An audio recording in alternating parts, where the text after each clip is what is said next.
미리 말씀드리자면 이 영상은 맛집을 추천하는 영상이 아닙니다. 저는 기존의 맛집으로 알려져 왔던 동해 삼척에 있는 식당들을 방문하고 제가 느낀 그대로의 장점과 단점을 적당히 필터링해서 열거해 보았습니다. 물론 개인 식성에 따른 차이가 분명히 존재한다는 점 반드시 감안해 주시길 바랍니다. 여러분들은 강원도 하면 어떤 음식이 제일 먼저 떠오르나요? 저는 장칼국수가 제일 먼저 떠오릅니다. 먹기 싫은데도 자꾸 추천을 하니까는 생각이 안 날래 안 날 수가 없는데요. 오뚜기는 와 어떡해. 미친 거 아니야? 내가 뭐 하나 대우 먹겠다고. 칼국수. 대우 칼국수와 오뚜기 칼국수집인데요. 두 집 다 줄을 서고 있네요. 2000년도에 대우 칼국수 소속 직원이 독립해서 나간 게 지금의 오뚜기 칼국수고요. 동해에서 가장 유명한 장칼국수집이 이 두 집입니다. 대우 칼국수는 중간에 사장님이 바뀌긴 했지만 1961년에 개업한 아주 오래된 집입니다.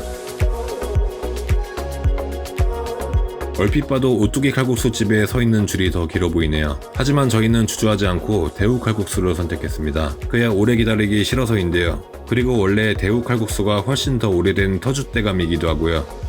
한 20분 정도 기다린 것 같습니다.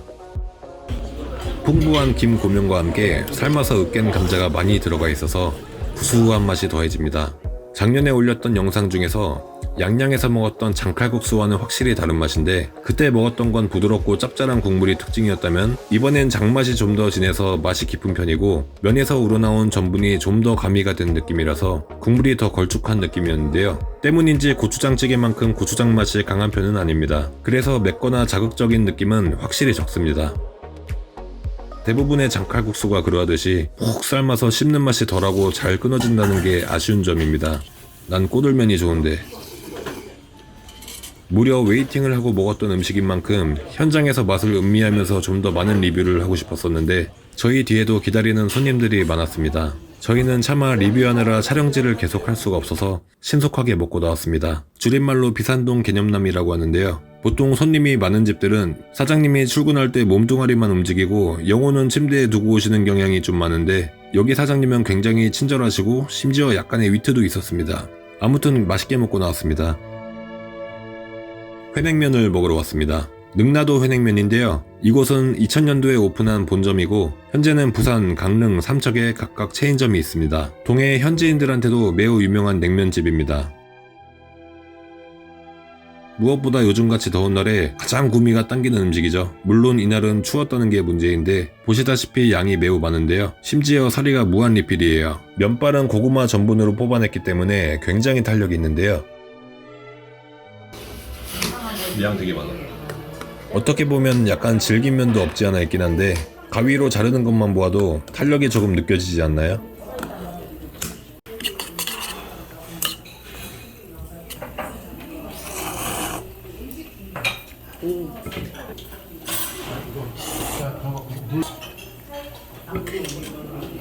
맵거나 자극적이진 않고 참기름 맛이 많이 나는 편입니다. 제가 저기서 육수를 추가적으로 더 넣은 이유가 전체적인 간이 생각보다 밍밍하다는 느낌이 조금 들었어요. 그래서 아싸리 육수 맛으로 물냉면을 만들어 먹고자 했던 겁니다. 결과적으로 참기름 맛 때문에 그냥 비빔으로 먹는 게 더 좋습니다. 육수는 밍밍한 평양냉면의 육수와 가까운 느낌입니다. 추가적으로 밀면에서 나는 한약재 맛도 약간 느껴집니다. 어찌됐든 간에 맛이 있고 없고는 뭐 사람 취향일 뿐 정답이라는 건 없고 제일 중요한 건 냉면 사리가 무한리필이라는 점입니다.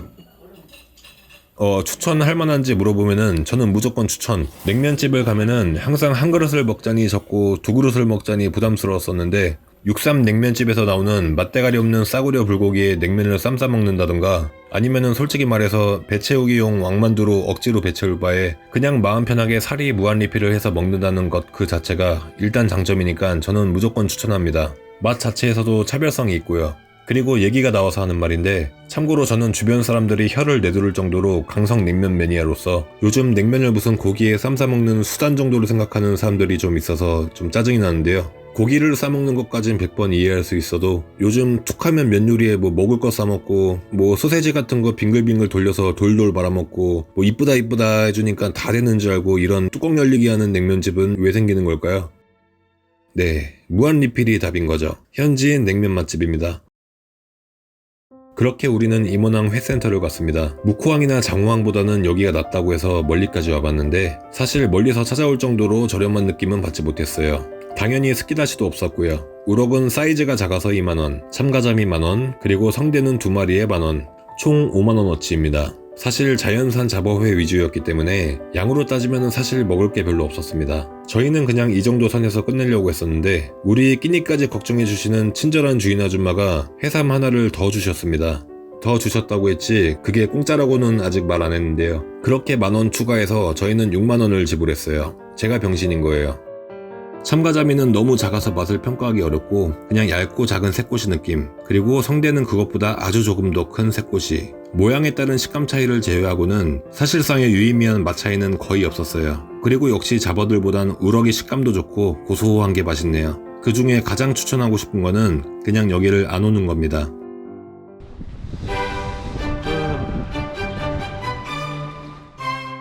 어제 먹은 술을 해장하러 문어 해물탕을 먹으러 왔습니다.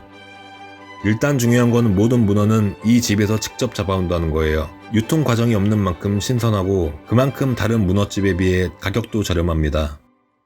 이 문어는 갈색빛이 도는 참문어입니다. 참고로 회색 빛깔이 도는 돌문어는 주로 남해에서 잡히는 문어이고 제가 먹은 참문어는 동해에서 잡히는 문어입니다. 참문어는 돌문어에 비해 식감이 더 야들거리고 구수하기 때문에 부드럽고 쫄깃한 식감이 아주 맛이 좋았습니다. 때문에 참문어는 돌문어보다 단가가 더 비쌉니다. 참고로 문어가 안 잡히는 날은 휴업을 한다고 합니다.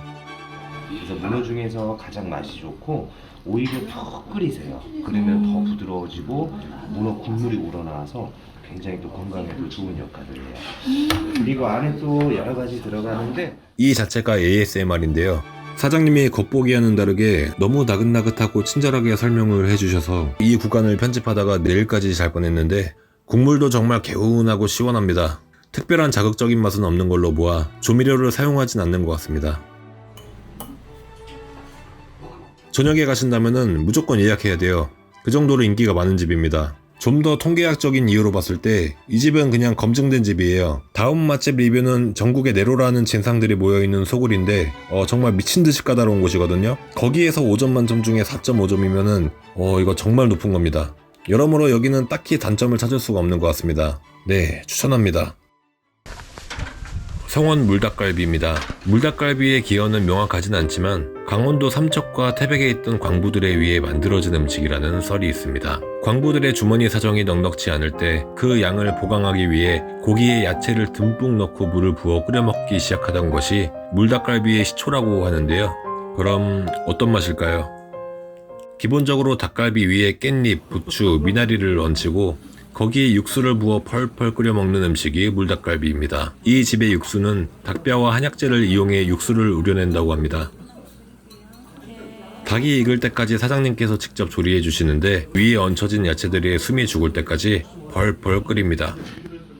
이 지역만의 향토 음식인 만큼 처음 먹어보는 음식이었는데요. 물닭갈비는 제 인생에 그냥 한 번만 먹는 걸로 했습니다. 사실 닭도리탕과 비슷한 맛일 줄 알았었는데 완전히 오산이었어요. 깻잎과 미나리 향이 국물에 많이 배어있기 때문에 우리가 아는 일반 닭갈비의 매콤하고 구수한 맛과는 완전히 다릅니다. 결론적으로 방금 언급한 두 음식이 훨씬 맛있는 음식이라는 게 개인적인 의견이고요. 전체적으로 매콤달콤한 느낌은 거의 없고 깻잎과 미나리 향과 동시에 약간 짠 느낌이 있고 국물이 아직 묽은 상태일 때의 느낌이라서 기본적으로 생각보다 자극적인 음식이라고 보면 될 것 같습니다. 그렇다고 매운 거는 아니고요. 물론 사람마다 식성이 다르니 제 말이 정답은 아닙니다. 마치 숨은 맛집 분위기가 물씬 풍기는 집이네요. SBS 생활의 달인에도 출연했던 집이라고 합니다. 생활의 달인에 출연했던 집이라고 해서 주문한 지 7초 만에 짜장면이 나온 줄 알았는데 그 정도로 음식을 개떡같이 만드는 집은 아니고요. 진짜로 독특한 레시피로 정성을 들여 만든다는 집인 거를 알게 됐습니다. 물론 집에 와서 방송을 돌려보고 나서요.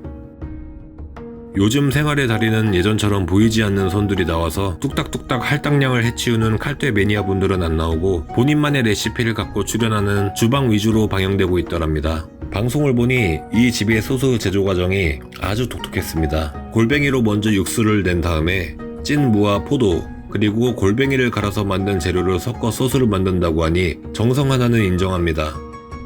제가 애초에 그거를 알고 갔으면은 사장님한테 골뱅이 한 사발 더 주이소 했을 텐데 저는 그걸 모르고 갔기 때문에 저 같은 인간은 그냥 밍밍하다고 느꼈던 것 같습니다.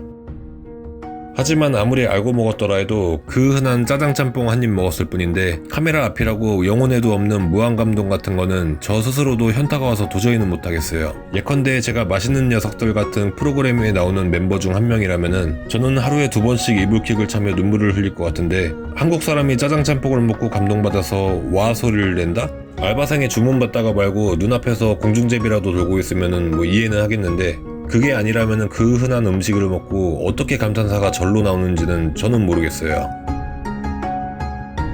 아무튼 짬뽕 소스의 점성이 생각보다 높았습니다. 그래서 더더욱 걸쭉한 느낌이었는데 그래서 그런지 불향이 약한 느낌이었고 매콤하거나 자극적인 느낌도 덜했습니다. 제가 생각하는 짬뽕은 자극적인 게 더 맛있다는 결론입니다. 물론 개인 취향이기 때문에 선택은 본인의 몫입니다. 하지만 면발 하나는 지금껏 먹었던 짬뽕 짜장 면발 중에서 역대급으로 탱글탱글함이 살아있는 느낌이었어요. 집에 가기 전에 들렀던 진모래 횟집입니다. 동해 묵호항 한복판에 위치해 있기 때문에 지금까지 소개했던 집들 중에서 동해를 놀러가는 관광객들에게는 접근성이 가장 좋은 것 같습니다. 저희는 물회와 회덮밥을 시켰는데요. 물회는 우리가 잘 아는 매콤새콤한 초장맛 외에는 굉장히 특별한 느낌은 아니었지만 사실 이 집의 강점은 물회의 맛보다는 사이드 메뉴가 핵심이라는 점입니다. 저는 물회를 시켰는데 사이드 메뉴가 이렇게 푸짐하게 나오는 집은 처음 봤어요. 그리고 물회보다는 회덮밥이 더 맛있는 집입니다. 그리고 회덮밥보다는 간장새우가 더 맛있는 집입니다. 애초에 메뉴 자체를 정해놓고 갔기 때문에 간장새우는 시키진 않았지만 사이드 메뉴로 나왔던 간장게장을 맛을 보았을 때 느낀 건데 간장 소스가 짠 편은 아니었고 약간 심심하면서 달짝지근한 맛이 풍기는 편이에요. 많이 알려진 집은 아니었는데 물회는 그냥 그랬고 메인 메뉴인 간장새우를 간접 체험할 수 있는 간장게장 맛은 맛있게 먹고 왔습니다. 그리고 풍부한 사이드 메뉴가 단연 돋보이는 집이죠.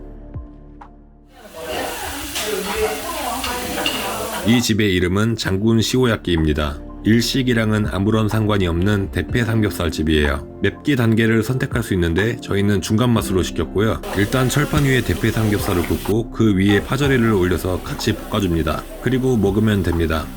양념은 파절이의 새콤한 맛과 매콤한 맛이 적절하게 조화되어 있습니다. 고기 자체에 파절이 양념이 배어있기 때문에 삼겹살 먹을 때 파절이랑 쌈 싸먹는 느낌과는 또 오묘하게 다른 맛입니다.